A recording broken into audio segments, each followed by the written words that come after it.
कि अब यहाँ पर परवरदिगार आलम ने ये समझाया है कि इब्लीस की पूरी गुफ्तगू ना रूह के कहीं जिक्र है, ना उस निस्बत का कहीं जिक्र है, उसका कुल फोकस है मादे के ऊपर।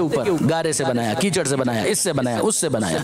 मैं आपकी खिदमत में अर्ज करूँ, बहुत से अफराद को ये बात समझ में नहीं आती। हमारे मरासे में अज़ा, उसके अंदर ताबूत है, अलम है, ये तमाम तर चीज़ें क्या है? कई शबी हैं। शबी क्या होता है? शबी क्या चीज़ होती है? जाहिर है कि जिसको निस्बत का एहतराम नहीं मालूम वो ये सवाल करेगा कि शबी क्या चीज़ होती है। यानी अगर मैं बहुत मोहतात अल्फाज में ये कहना चाहूँ तो शायद ये कहने का मुझे हक होगा कि जो इब्लीस के पैरोकार हैं उन्हें शबी का एहतराम समझ में नहीं आ सकता। मैं कोई गुस्ताखी नहीं करना चाहता, लेकिन आप कुरान मजीद की इन आयतों की रोशनी में देख लीजिए तो उसूल हमारे सामने बिल्कुल वाज़ेह है। नहीं, मैं फर्दर एलोबरेट करता हूँ। देखिए बरादरान अज़ीज़, मुझे याद है कराची की मैं बात कर रहा हूँ, मोमिन थे, मैं उनका नाम भी नहीं लूँगा आपके सामने, हो सकता है आप में से बाज़ अफराद उनको जानते हो, मैं नाम नहीं लूँगा। बुजुर्ग थे और कई चीज़ों में डिस्कस करते थे और अब इंतकाल भी हो गया है, खुदा उनके दर्जात को बुलंद करें। तो उन्होंने एक दफ़ा मुझसे ये कहा था कि दाऊदानी साहब ये हमको समझ में नहीं आता। और अपने अंदाज में वो कह रहे थे कि ये हमको समझ में नहीं आता कि ये जो चीज़ें हैं ना बहुत ज़्यादा ये जो बना ली हैं। अब मैं उनके अल्फाज भी उस तरीके से कोट नहीं करना चाहता। तो मैंने उनको ये कहा कि आप मुझे एक बात बताइए, एहतराम भी करते थे बहुत ज़्यादा, एक बात बताइए, आपके वालिदैन का इंतकाल हो चुका का कोई यादगार? कहा कि हाँ, मेरे घर में उनकी तस्वीरें हैं, फ्रेम के अंदर मैंने अपनी वालिदा की तस्वीर, अपने वालिद की तस्वीर, उसको महफूज करके लगाया हुआ है। मैंने कहा बहुत अच्छी बात है, मुझे सिर्फ इतना बताइए, अगर मैं आपके घर में आऊँ तो आप मुझे वेलकम करेंगे? कहा बिल्कुल, मेरी खुशनसीबी होगी। और कहा मैं अगर आपके वालिद की तस्वीर को उठाऊँ, ज़मीन पर फेंकूँ और फिर उसके बाद पैरों से उसे रोंद दूँ तो फिर आप मेरे साथ क्या करेंगे? तो जो उन्होंने कहा उसका खुलासा ये है कि आप तस्वीर को ज़मीन पर फेंकेंगे, मैं आपको घर से बाहर फेंकवा दूंगा। तो मैंने उनसे दूसरा सवाल किया, ये बताइए कि जो मैंने फेंका है वो आपके वालिद को तो नहीं फेंका? आप मुझे इंसाफ से बताइए, मैंने आपके वालिद को तो नहीं फेंका, मैंने ये गुस्ताखी तो नहीं की है। मैंने आपके वालिद की तस्वीर, वो तस्वीर क्या है? लकड़ी का एक फ्रेम है, लकड़ी ही का तो है, लकड़ी ही का तो एक फ्रेम है। अच्छा, उस फ्रेम के अंदर लगा हुआ क्या है? कागज। वो कागज ही तो है। लकड़ी को फेंका है और कागज को फेंका है। आप इतना सख्त एक्शन मेरे खिलाफ लेने जा रहे हैं, मेरी तस्वीर के खिलाफ नहीं। आप मेरे बारे में कह रहे हैं, थोड़ी देर पहले आप कह रहे थे आप घर में आएंगे, वेलकम करेंगे, आपको सर्व करेंगे, आपको डिनर पे बुलाएंगे, ये करेंगे, वो करेंगे।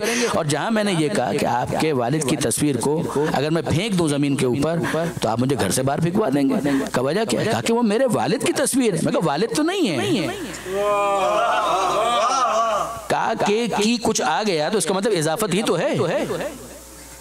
का के की का मतलब ही ये है कि कोई इजाफत है। मैं और हूँ, मेरी अबा और है, मैं और हूँ, मेरा चश्मा और है। मगर आप गौर फरमाइए, मैं कह रहा हूँ आपके वालिद और है, आपके वालिद की तस्वीर है, आपके वालिद नहीं है। अगर मैं आपके वालिद की तस्वीर को जमीन पर फेंक रहा हूँ, उसे पैरों से रोंद रहा हूँ, आपको एतराज किस बात पर है? कहा मेरे वालिद से मंसूब है, मेरे वालिद की यादगार है। तो मैंने कहा कि बस अगर वालिद से निस्बत की वजह से तस्वीर का एहतराम समझ में आ गया तो मरासिम आज़ा में जितनी शबी हैं उन सब का एहतराम भी समझ में आ गया। फिर उसके बाद किसी किस्म का कोई प्रॉब्लम नहीं होना चाहिए। देखिए पाकिस्तान के अंदर, हिंदुस्तान में, यहाँ पर भी होगा जाहिर है। एक बात बताइए, ये कपड़ा तो कपड़ा ही होता है, आप बाजार से खरीद कर ले, ये थान बिकते हैं, लोग खरीदते हैं, घर ले जाते हैं, कोई इधर फेंक देता है, कोई उधर फेंक देता है, कबर्ड के अंदर रख दिया, वार्डरोब में कहीं पे भी रख दिया आपने। आप दुकान पर जाएं, ढेरों कपड़ा पड़ा हुआ, कोई उसकी रिस्पेक्ट नहीं, कुछ भी नहीं। मगर आप उसी कपड़े को उठाकर लेकर आए और उसके ऊपर आपने अपने पाकिस्तान का झंडा बना दिया। अब अगर आप उसको फेंकेंगे तो मुझे बताइए जितने पाकिस्तानी हैं उनकी गैरत जागेगी या नहीं जागेगी? जाहिर है कि हिंदुस्तान के हमारे दोस्त हैं, शायद वो इतने सेंसिटिव ना हो पाकिस्तान के झंडे के हवाले से। हिंदुस्तान का तिरंगा है, वो किसी ने बना दिया। तो अब जितने भी इंडियंस हैं वो सारे के सारे सेंसिटिव हो जाएंगे, रिगार्डलेस कि वो मुसलमान हो, हिंदू हो, क्रिश्चियन हो, कोई भी हो। इसका मतलब ये है कि अक्ल इंसानी का फैसला ये है कि इंसानी जज्बात की कदर होनी चाहिए। कि जज्बात अगर किसी मौके पर किसी निस्बत के एहतराम के हवाले से एक हसासियत रखते हैं तो फिर उसका एहतराम होना चाहिए। आप गौर फरमाइए, पाकिस्तान का परचम एक आम कपड़े के ऊपर बना है, उसका एहतराम समझ में आ गया। हिंदुस्तान का परचम एक आम कपड़े के ऊपर बना हुआ है, अब वो आम कपड़ा नहीं रहा, वो खास हो गया। वही वाली बात, ये आम नाका नहीं है, ये खास हो गया। ये आम घर नहीं है, ये खास हो गया। बिल्कुल इसी तरीके से एक बात बताइए कि अगर आम कपड़े के ऊपर पाकिस्तान का झंडा बना दिया जाए तो वो खास हो जाता है। आम कपड़े के ऊपर हिंदुस्तान का परचम बना दिया जाए वो खास हो जाता है। अब अगर आम कपड़े को अब्बास का अलम बना दिया जाए तो वो खास क्यों नहीं होगा? जो इंसान इस मरहले पर अपनी रिस्पेक्ट शो कर रहा है, ऑनर शो कर रहा है, क्या वो सिर्फ उस कपड़े की वजह से है? कतई ऐसा नहीं है। उस कपड़े को देखकर जब वो अलम बन जाता है तो वो अलम याद आता है जो अब्बास के हाथ में था, और जब अब्बास के हाथ में मौजूद अलम याद आता है तो खुद अब्बास याद आते हैं। जब अब्बास याद आते हैं तो अब्बास की वफा याद आती है। जिसके अब्बास वफादार थे वो कौन था? वो हुसैन याद आता है। वो हुसैन किसका अपना था? जिसे रसूल ने मिन्नियत की मंजिल पर फैज़ किया था, वो रसूल याद आता है, अली याद आते हैं, जहरा याद आती है। ये तमाम तर सिलसिला आपस में मुत्तसिल भी है, मुसलसल भी है। देखिए बरादरान अजीज, मैं थोड़ा वक्त आपका और लूँ। मुझे एक बात बताइए, हम अल्हम्दुलिल्लाह, अल्लाह का शुक्र है, हर साल तकरीबन हज पर जाने का मौका मिलता है, तो वहाँ पर जो कुछ होता है ना, अगर उसका बैकग्राउंड मालूम ना हो, अल्लामा रशीद तुराबी साहब का बहुत प्यारा जुमला है।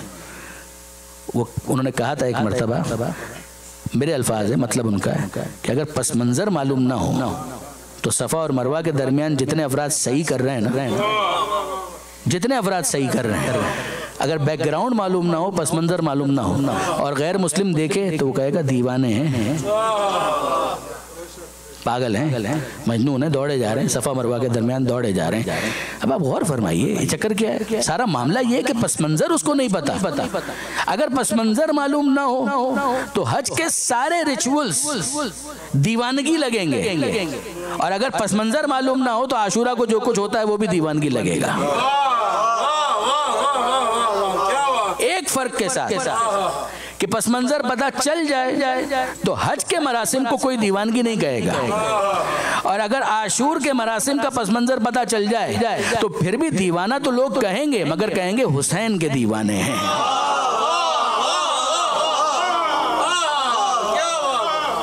दुरूद भेजिएगा मोहम्मद व आले मोहम्मद।